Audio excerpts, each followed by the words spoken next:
Cody Alexander, Match Quarters, going to take a look at the Saints stubby coverage versus the Packers empty set. Now, what we're going to get from the Packers is we're going to get some sort of a smash concept to the two receiver side, and then we're going to get an isolation call here by the Packers on the trip side. We're going to get a sit route. We're going to get the receiver to push outside and then sit using the leverage of the corner and the safety's technique to create space for the quarterback. And then here we're going to get a sit to bring the Meg corner off. Now, most of the time at the NFL level, you are not going to see the corner in a press set. Now, I know that a lot of times when we see this at the college level, and then the way that it's taught at the high school level is that we're going to press number one, we're going to lock him up. It's a hard Meg. We're going to man him. A lot of times at the NFL level, we're going to see more of a stump concept. So we're going to play more of a mod technique where we're going to be more of loose. We're not going to necessarily press. It's going to be kind of a soft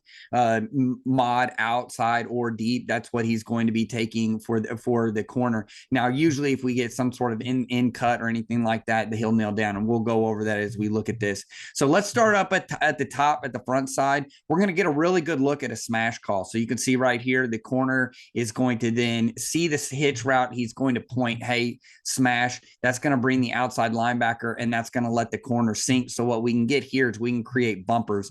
The safety can nail down on any in route because we do typically will see this as an adjustment for offenses that they will run an option route off of this. So the safety can stay on top. He's your cap defender, and then the corner is going to be underneath. Now notice we have the quarterback looking front side because that's where we're going to get the isolation. So let's break this down on the front side of things. So as this is going to play out, what we want by the corner here is we are going to have him essentially play off man. We're going to have the nickel play outside leverage, and he is going to play everything out and up. The safety is going to be attached to number three. That's going to alleviate a lot of the stress on the mic. So we're going to have a cap defender on three from the safety. We have a cap defender on two with the nickel, who's not going to get much help depending on what happens with number three. And then we have a cap defender on the corner who's essentially going to play number one man-to-man. As we go through this, you can see that we're going to get an isolation on the nickel.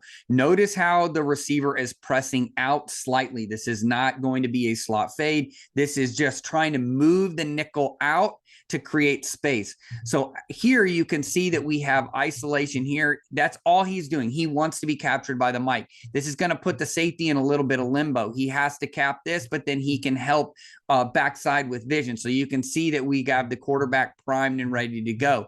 I really like the safety's technique. This is what you would call a stair step. So he's going to work with three just to make sure that he doesn't pop vertical, because we do get this a lot of times. Notice how he just sits there. Once he notices that it's not a vertical route, he gets his eyes to the quarterback, and he's going to now work back on top of this receiver here. Now, the receiver does a really good job of stemming the nickel out, knowing that the inside space is going to be there. He's essentially setting up. He's going to play, I call this playing basketball. He's going to post up the nickel essentially right here. Now, the nickel does a great job. A technique. I really like this technique. He's essentially going to kick step. He stays in his tuck. He keeps his feet in the Madden ring. He keeps that controlled body posture. So when we do get a break by this receiver, all he has to do is plant and drive. And now he's going to punch through the hands at the last second and pop that ball out. So everything the nickel does here is great technique from the beginning. So let's go from the start. Okay, we're going to get our smash concept up here. We're going to get our out call, and the corner's going to sink. So we're going to get a double on the corner, and then we're going to get an isolation and really good man technique by the nickel here. Kick step, plant, drive, finish through the hands.